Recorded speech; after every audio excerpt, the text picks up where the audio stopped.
t'écouter, ô Père. Parle-moi encore et encore. Peuple de Dieu, il est temps de vous réveiller. Il est temps de s'accrocher à la parole de Dieu. Bien-aimé, Dieu nous a laissé une seule parole.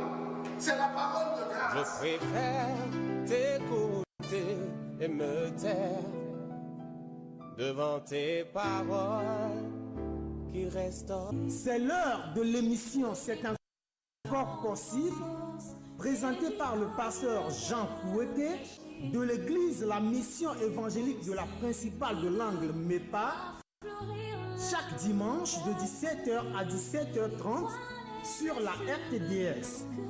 L'église évangélique de la principale de l'Angle MEPA est située à Bekota, non loin du lycée Bekota, en face de la clinique Notre-Dame de la Miséricorde.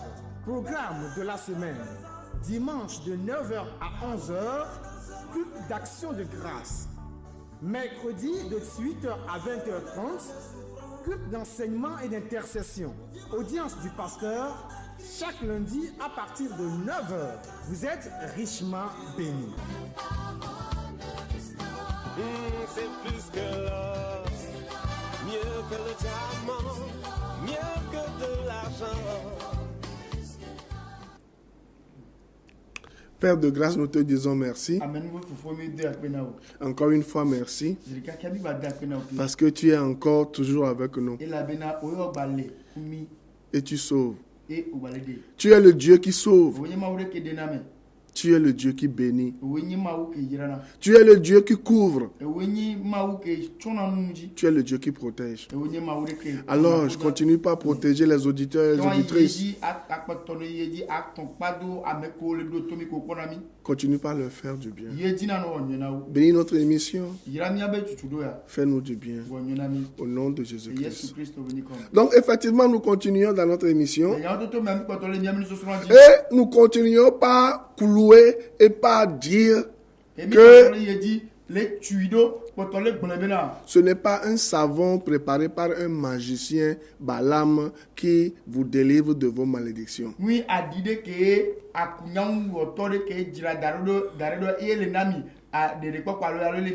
Ce n'est pas de l'eau, de l'huile vendue par je ne sais pas qui que ce soit, qui vous délivre des malédictions.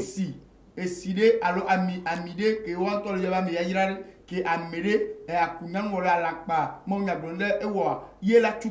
j'aimerais vous le dire, et que cela soit clair pour vous, que celui qui fait des miracles, sans connaître le Dieu des miracles, c'est un véritable danger. Et c'est quelqu'un qui met votre vie en danger. Parce qu'il n'est pas sur la voie de Dieu. Il est sur la voie de Balaam. Ce qu'on a vu à plusieurs reprises. C'est des gens qui vous rendent esclaves. Vous êtes leur esclave. Et ils vous utilisent. Ma femme fête son anniversaire. Si vous ne voulez pas être maudit, vous devez sortir l'argent. Je dois voyager pour aller faire ma sorcellerie en Inde, au Bénin, au Nigeria. Vous devez sortir l'argent pour sortir l'argent pour mon billet d'argent. Mon billet d'avion. Mon chien fête son anniversaire. Vous devez lui faire un cadeau. Toutes ces choses-là, je ne comprends pas pourquoi le corps de Christ ne réfléchit pas. Il laisse les gens qui suivent la voie de Balaam les utiliser. En oubliant qu'ils sont déjà bénis. Dans les jours à venir, je vais vous montrer plein de choses. Comment Dieu vous a béni. Mais je n'ai pas oublié de vous parler de 2 Corinthiens 5, verset 21.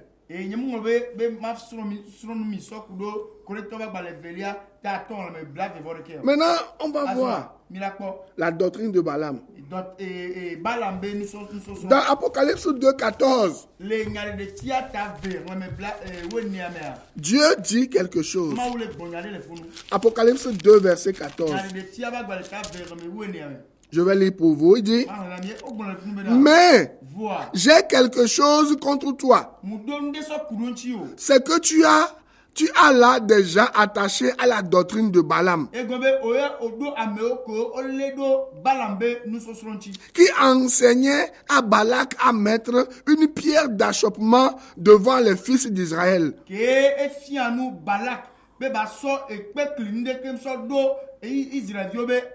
pour qu'ils mangeassent des viandes sacrifiées aux idoles et qu'ils se livrassent à l'impudicité. Vous comprenez? Et il dit, verset 15, de même, toi aussi, tu as déjà attaché pareillement à la doctrine des Nicolaïtes. Et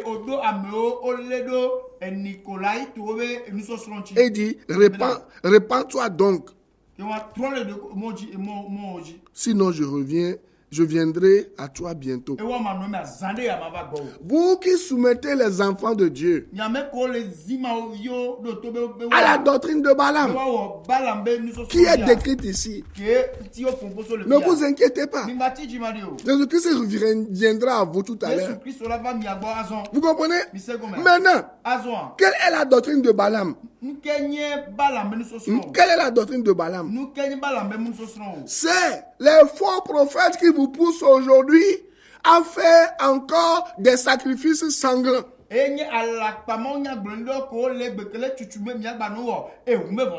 Vous comprenez? On vous dit d'amener des animaux, des pigeons, des moutons, des cochons, des bœufs qu'on va tuer pour enlever vos malédictions. La Bible dit que Dieu réprouve quoi? Ces genres de pratiques, parce que Jésus-Christ a déjà versé son sang. C'est lui l'ultime sacrifice. Et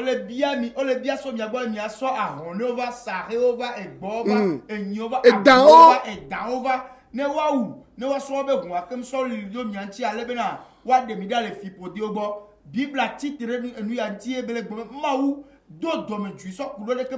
la deuxième chose, c'est la débauche.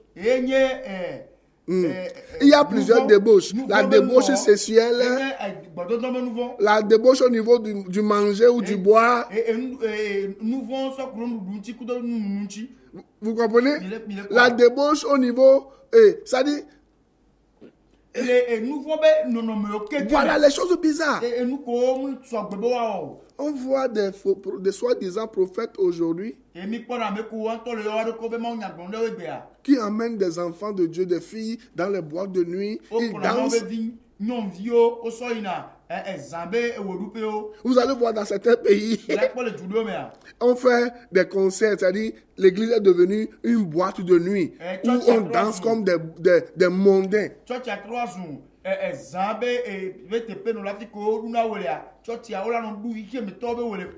Vous comprenez? J'aime l'adoration. J'aime la louange. Vous comprenez? Là, ce n'est pas ce dont je suis en train de parler ici. Ça, c'est l'orgie. On fait des choses bizarres. C'est ça qui se passe aujourd'hui.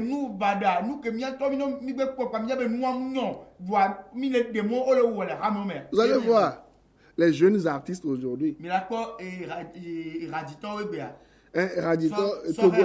Voilà, chrétien. Ils se portent les noms de chantres, ceci ou cela. Ils ont pour père spirituel les Balaam, les prophètes Balaam, qui leur donnent, qui les initie à quoi? À la sorcellerie, à la magie.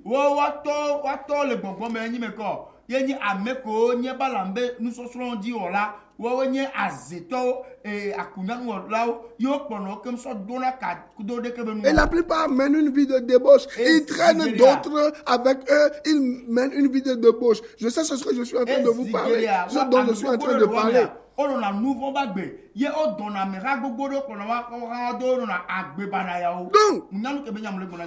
la doctrine de Balaam était l'enseignement pernicieux que Balaam donnait à Balak pour corrompre le peuple qui ne pouvait être maudit.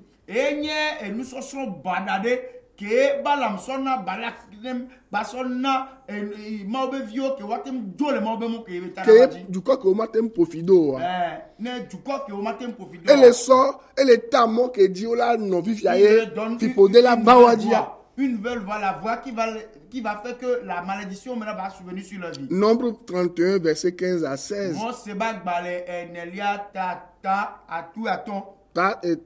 31.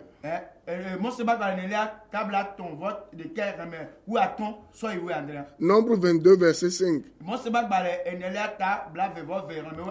Nombre 23, verset 8. C'est là-bas où nous voyons que ce peuple de Dieu est béni. Et il ne peut plus être sujet à la malédiction. Donc, Balaam incitait le peuple d'Israël à s'unir en mariage aux Moabites. C'est la même chose aujourd'hui. Où Dieu dit, lorsque vous êtes chrétien, ne vous mariez pas avec les gens qui ne sont pas nés de nouveau. Combien de jeunes filles on n'a pas vu aujourd'hui? Ils sont pleins dans les églises qui se disent légalistes ou qui pratiquent la bonne vie. Vous les voyez, moi j'en connais plusieurs, cette jeune fille-là, qui se marie au Aladji, qui se marie aux gens qui ne connaissent rien à Jésus-Christ. Après, c'est vers nous qu'ils viennent se plaindre.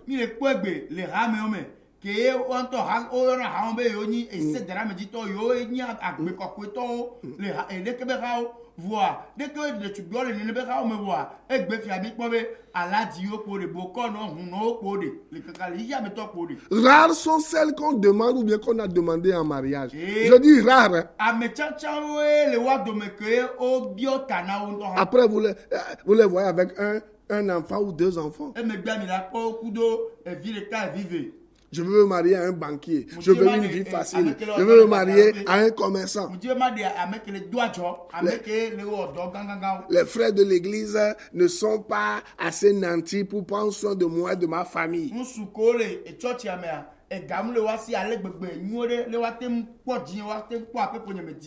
Vous comprenez? La doctrine de Balaam. C'est ce qui est enseigné un peu partout aujourd'hui. Et c'est les responsables même qui cautionnent ce genre de choses.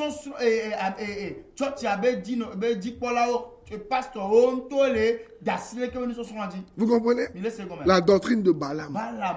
L'idolâtrie, l'impudicité, l'adultère. Tu vois une jeune demoiselle, elle sait que l'homme, le banquier là, est marié. Elle se dit, je suis dans l'église depuis, je ne vois personne pour me marier, je suis confuse, il y a mes parents qui se moquent de moi. Et la maman sait que Aladji est marié, elle sait qu'Aladji n'est pas chrétien, mais la maman ou le papa pousse sa demoiselle chrétienne dans les bras de Aladji ou du banquier ou du commerçant ou de quelqu'un juste pour sortir des problèmes. Et Christ est sacrifié encore.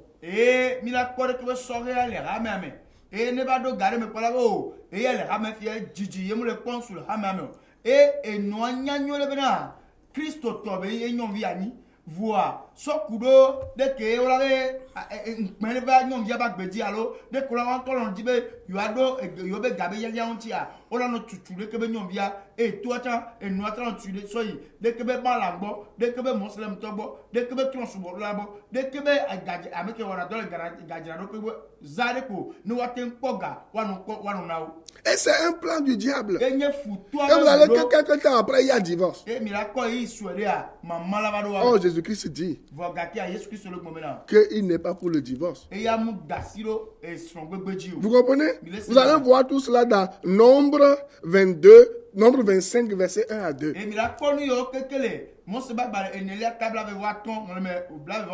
Balaam a poussé le peuple de Dieu à faire quoi? À mépriser l'ordre de Dieu quant à la séparation d'Israël d'avec les autres nations.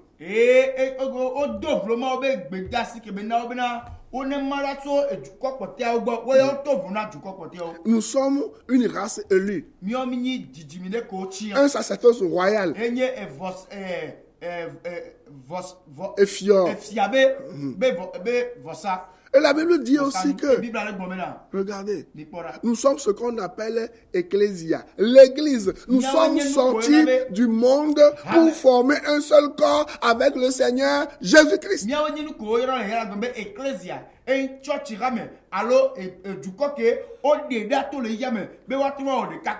Comment tu peux faire un avec Jésus-Christ et faire encore un en même temps avec le diable et ses démons et ses adeptes? Vous comprenez? Donc, quel est l'enseignement que nous devons tirer de la doctrine de Balaam? Là, je suis en train de parler à l'église. Dieu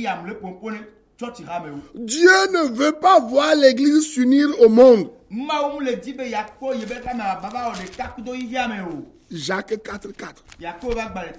Pour ceux qui ne le savaient pas, vous avez vu ce qui est arrivé dans la vie de Salomon, n'est-ce pas? Où le nom de Salomon n'est pas cité dans le livre des Hébreux, Hébreux chapitre 11.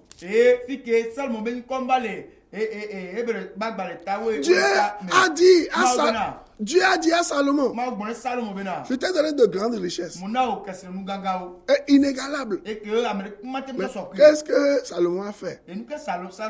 Salomon a commencé par s'unir aux femmes du monde. Qu'est-ce qui s'est passé? Dieu est venu 3 fois parler à Salomon. 3 fois. Dieu est venu.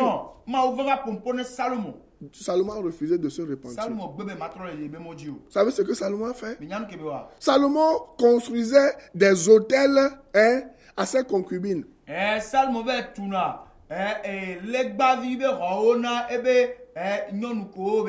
S'il est tombé amoureux d'une femme et la femme est mamie ici, il donne l'argent pour faire les cérémonies de mamie à la femme. Et il construit même une maison en l'honneur de mamie. Si c'est Kokou Vodouci, une femme qui adore Kokou Vodouci, si Salomon prend la femme là, Salomon construit, fait tout, donne l'argent, fait tout pour l'adoration de Kokou Vodouci, tout ce que vous voulez. Et mira quoi, nous que Salomon va venir bena. Ne Salomon va dire nyon de mamie si les quoi de nous.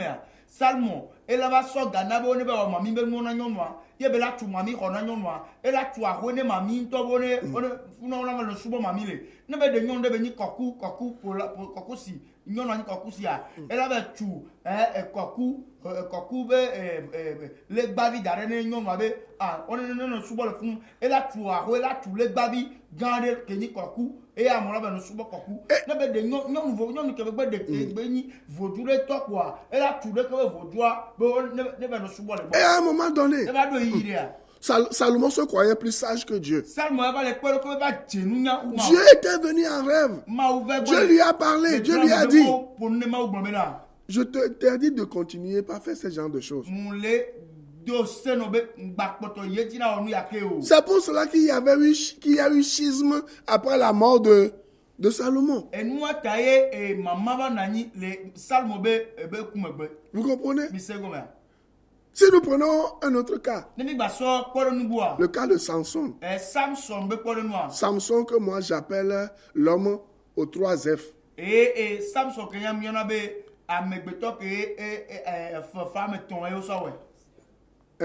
Fort, faible, fort. Vous comprenez? On a vu comment Dalila a maltraité et Samson et finalement l'a trahi.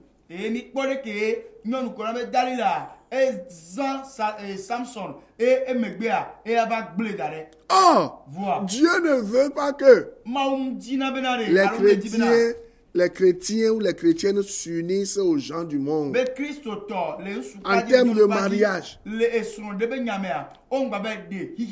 Parce que, tôt ou tard, le monde va vous emporter. Jacques 4,4. Adultère que vous êtes, ne savez-vous pas que l'amour du monde est inimitié contre Dieu? Celui donc qui veut être ami du monde se sent ennemi de Dieu.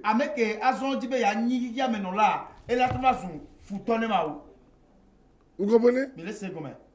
Et c'est ce que la Bible dit. Le diable en profiterait pour incliner leur cœur vers le monde qu'il contrôle.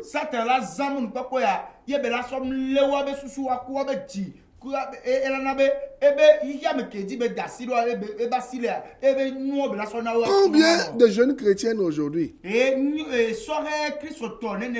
était zélée à l'évangélisation. Vous comprenez?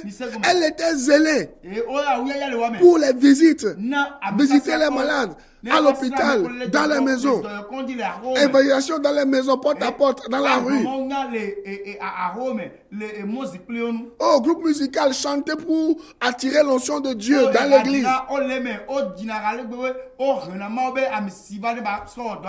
Où est ce zèle aujourd'hui? Elles ont pris quoi?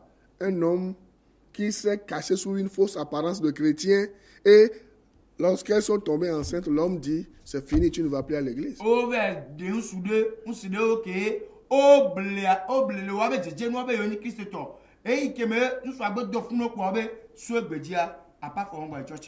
le diable a profité pour incliner leur cœur vers quoi? Leur adoration. Et même, moi je connais des chrétiennes convaincus qui sont devenus des musulmans aujourd'hui.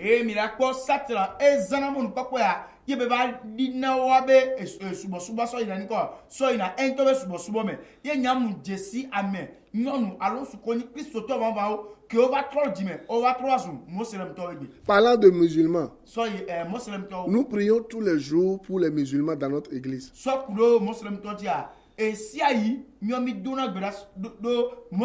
Mais le sac, à partir du 27 mai, nous aurons une prière spéciale pour le monde musulman. Vous voyez ce dépliant? Je vais laisser quelques-uns au niveau de la télé. Prière pour le monde musulman. 30 jours de prière pour le monde musulman. Du 27 mai au 25 juin.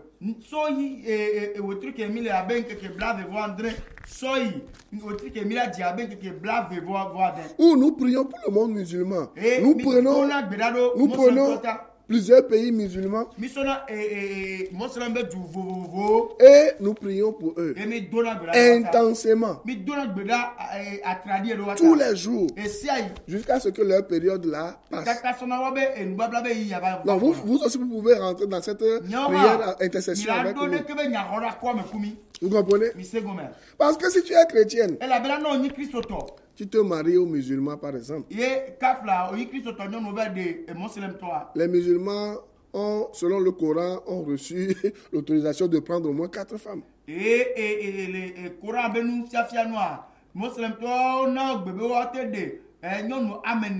Oh, toi, la chrétienne, Dieu a parlé de la monogamie.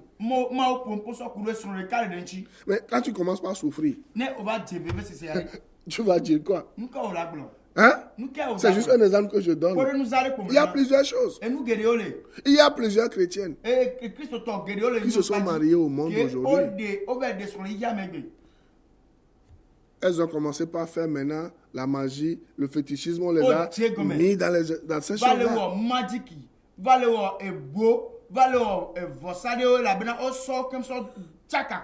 Jean 12, verset 31. Jean 12, verset 31. Qu'est-ce que la Bible dit? Je vais vous le lire. Il dit, maintenant a lieu le jugement de ce monde. Maintenant, le prince de ce monde sera jeté dehors.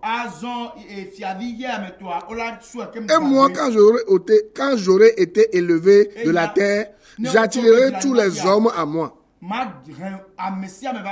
Ouais, non? Au lieu que Christ t'attire vers lui, à cause de ton inclinaison vers le monde, c'est le monde qui va t'attirer maintenant à lui. Vous comprenez? Raison pour laquelle nous devons faire attention à la doctrine de Balaam. Jean 14, verset 30. La Bible dit, je ne parlerai plus guère avec vous, car le prince du monde vient.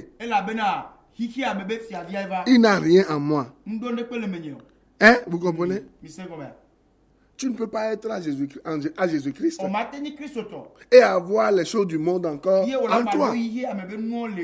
Jean 16, verset 11. Jésus-Christ dit, Jean 16, verset 11, le jugement, parce que le prince de ce monde est jugé. Le jugement n'est pas pour le chrétien, mais le jugement est pour le prince de ce monde, qui est Satan. C'est comme les klaxons de nos voitures. Les klaxons ne sont pas faits pour les hommes. Hein. C'est fait pour les animaux. Mais un homme qui se comporte comme un animal, on va klaxonner. C'est vous-même, c'est pourquoi la Bible dit, celui qui se juge lui-même, il ne sera pas jugé. C'est l'occasion pour vous de passer par ces émissions pour vous juger vous-même. Vous comprenez? Pour vous juger vous-même. Et de savoir que Dieu ne veut pas que nous soyons jugés avec le monde. Dieu ne veut pas nous priver des bénédictions. Lorsque nous suivons la voie de Balaam. Est-ce que nous sommes d'accord? On va voir. Dieu nous aime. Dieu ne veut pas notre mal. Est-ce que nous comprenons ce que nous disons? Si tu es chrétien, tu travailles, tu chantes dans le groupe musical et que tu suis la voie de Balaam, tu suis les faux prophètes, au lieu que ta vie attire l'onction, ta vie va plutôt repousser l'onction. Et si tu es avec un vrai pasteur et que voilà, vous vous permettez des choses, l'Esprit de Dieu ne va plus opérer. Vrai ou faux? À un moment donné, chacun doit prendre conscience pour sortir de la voie de Balaam. Parce que le péché ne fait pas prospérer le royaume de Dieu. L'égarement de Balaam, la voie de Balaam, la doctrine de Balaam ne font pas prospérer le royaume de Dieu. Ça fait reculer le royaume de Dieu. Parce que Dieu est un Dieu de justice. Donc, nous devons être toujours attachés à la parole de Dieu. Et nous devons garder jalousement dans notre cœur la promesse de Dieu. De ne pas nous écarter avec les faux prophètes, les Balaam et les Balak, qui veulent nous détruire. Bien-aimés, je vous dis la vérité. Sachez que si Dieu vous bénit, personne ne peut vous maudire. Mais faites attention à ne pas attirer la colère de Dieu sur votre vie. Vous comprenez? Dieu va vous châtier et vous allez perdre beaucoup de choses. Mais ce n'est pas ce que Dieu veut pour vous. Et je vous dis surtout, vous qui suivez les Balaam aujourd'hui, avec l'idolâtrie, les sacrifices, l'impudicité, une vie qui n'honore pas Dieu, sachez que Dieu viendra, Jésus-Christ viendra à vous. Et il est clair que la plupart de ces gens-là ne connaissent pas Jésus-Christ. C'est des fréquenteurs d'église.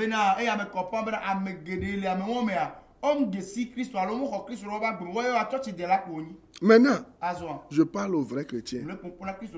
Sachez que les difficultés présentes dans vos vies ne sont pas synonymes de malédiction.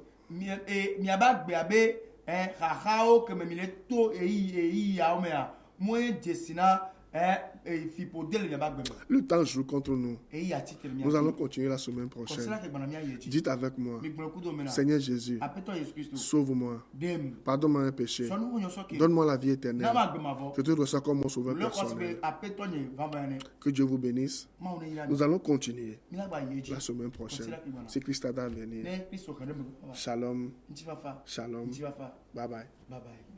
Je veux t'écouter, ô Père. Parle-moi encore et encore. Cette émission vous a été offerte par la mission évangélique de la Principale de l'Angle en collaboration avec l'Institut de théologie appliquée, MEPAITA, 6 à l'étage de l'immeuble La Maison de la Grâce Souveraine de Dieu, en face de la clinique Notre-Dame de la Miséricorde, non loin du lycée de Bekota.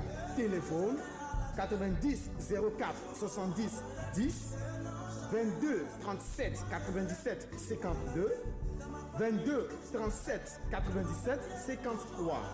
Email mepaita926@gmail.com. Boîte postale 35 98 Lomé, Togo. Que Dieu vous bénisse. C'est encore possible.